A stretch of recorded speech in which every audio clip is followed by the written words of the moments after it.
Hey everyone, Deltron here. Welcome back to Antioch Remastered. We're going to be heading into the finale of this campaign of Episode 2, Negative Suns, Hands in the Dark.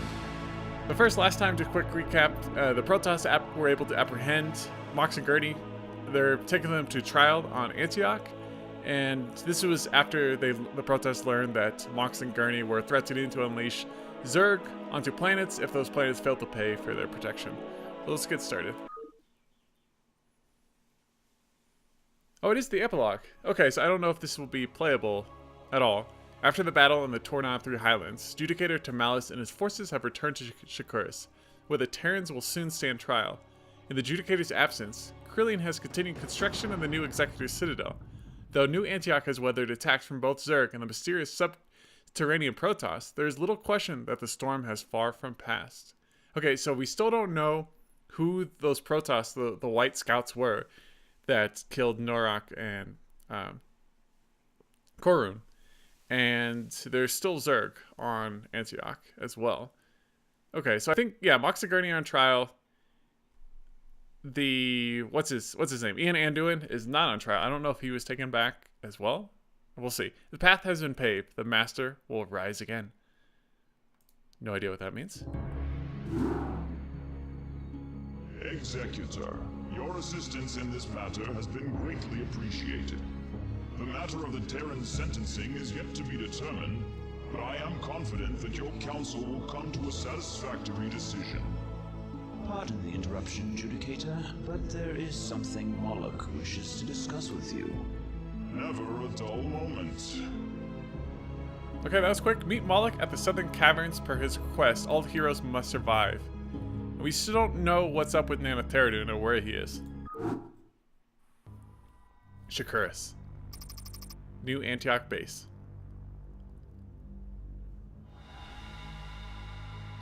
Same base we were at mission 7 of episode 2.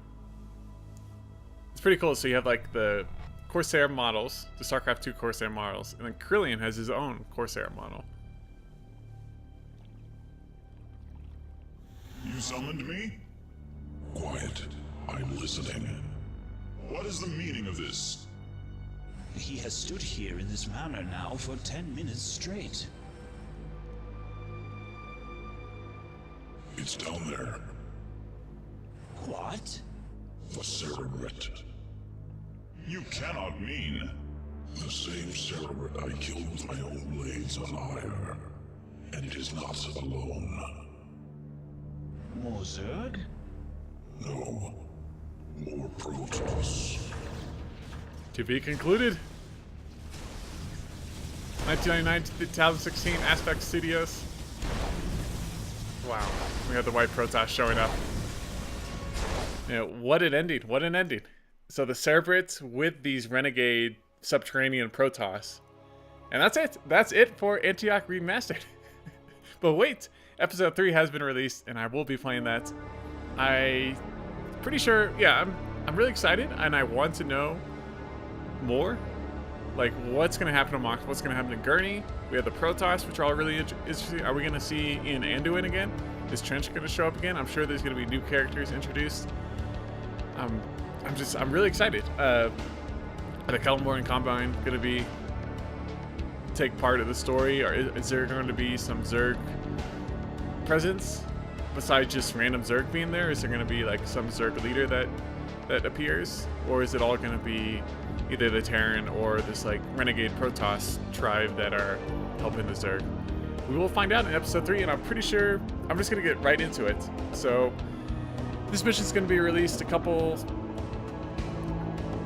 a week after I play it, so I'm gonna have some time to just, I guess, relax, take a break from playing StarCraft 2, and when I get back I'll be ready to go, eager to go to get into episode 3. I'm really looking forward to it. So Nanotheridun is still out there. Terradun being the malicious part of the Archon. And, of course, originally they were both High Templar. And then I think Terradun killed Koldaris? I think it was Koldaris or something like that. And then basically but Nana basically sacrificed his High Templar body and forced Emerging to kind of subdue Terradun. And we also, I kind of mentioned all the other characters that are out there. Not every single one, but the important ones. And let's look at the credits. This is gonna be a very short video, so let's take a moment to look at the credits. So yeah, the first episode, Sonic Storm, was done entirely by Ruben Moreno, which is awesome. And then episode 2, he got some help, specifically from Eric Dieter, he goes by the name of Zeus Legion. It's kind of his internet name. And you can see that he's been leaving comments on my videos as well as Jay Barrino's videos, which is awesome to see. So Eric Dieter was actually the one that voiced Moloch and Zarash for StarCraft Universe, which is really cool. So I get to see Jam voice Mason Rockwell. Ian Anduin voices Eric Ladd, so they did have some outside help as well for additional voice acting. And then Antioch Remastered team, we can't forget about them. Adrian Lucid Iguana, Bertrand Wise, or Wes, I'm not really sure how to pronounce that, I apologize. We have Christopher Colton, Skylar Redmond, Abraham Eunice Gonzalez, Wargirl, who's she's on SC2 Mapster Discord a lot. She does a lot of training. She did a lot of training for the remastered Phoenix. Even Phoenix showed up. Azor guy, he I guess worked on the 6.0 update. Just trying to give credit where credit's due. Additional music, you guys can read this. Kevin MacLeod, Red Letter, MacLeod. I'm not sure how to pronounce his name. Additional arts. Oh, Taylor Mouse actually did the Coron models. Armored Zealots. Reco Diaz did the Preserver model. That's pretty cool. No glow. Oh, okay. So Turmalis was a Preserver, but usually Preservers have like kind of like High Templar. They have like glow as they walk. So that's pretty cool. So he was able to do that. Salem. I don't know who that is. And in Anduin, Infantry and Vulture were made by Taylor Mouse. Special thanks, Ruben Moreno and Eric Dieter. I guess they're like the original dream team that came up with Antioch Remastered Episode 1 and Episode 2. And then, of course, the StarCraft Mass Recall team for creating the mods that they used in this campaign. So I don't really know what else to say. I think it was a really well done. It was a really well done remaster. I've never played the original, so I don't know if I'm really qualified to say that or not. But I enjoyed playing these. I mean, some missions were very easy. Some missions were quite challenging, especially Boomerang. The difficulty spike in that one was a little too high, I think. But overall, the gameplay was varied, and you also have to remember that with these first 2 episodes, the Antioch Remastered team was trying to stay pretty true to the original version, like create a pretty faithful adaptation of the original Antioch Chronicles campaign, which was, you have to remember, that was created in the late 90s after StarCraft 1 and Brood War were released. So you have to remember there's some limitations of the StarCraft 1 engine, and trying to stay true to that in StarCraft 2, it limits yourself. So in a way, the remake was kind of a constraint for the Antioch Remastered team, while they're trying to stay true to the original campaign, which was created in the late 90s, like I said.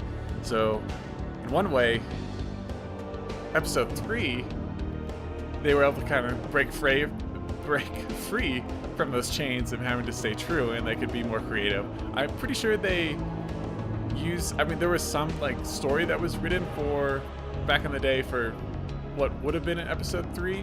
And I think they took some of that story, but they also added their own elements, which I think is really smart. And I think even Ruben Moreno and Zeus Legion came back, Eric Dieter came back and actually had some input in Episode 3, whether it be small or large input. We'll find out. It'll be interesting to see the voice acting for all the characters. I know they hired out additional voice actors. You guys may have already played Episode 3 and be like, we already know all this. Why don't you just go ahead and play it, find out for yourself. I will be doing that in my next StarCraft 2 playthrough episode upload day. Besides that, I know the next episode of Annihilation has been released, so I plan on playing that. And Adriano has released 1 or 2 more additional campaigns. And there's like a few missions here and there for StarCraft 2 as well. But the main thing is Episode 3. I'm really excited to be playing that. I have not spoiled it for myself at all, so I'll be going into that completely blind, which I look forward to. I really appreciate you guys all watching this playthrough. Always appreciate the support. And I will see you guys then. All right, see you in episode 3. All right, I'm pretty sure it's called Thoughts and Chaos, which makes me think it's going to have a lot to do with Nanoth Terradune. Maybe there's going to be a Dark Archon showing up somewhere. Who knows? We'll find out. All right, guys, this has been Deltron. I'll see you next time. All right, bye, everyone.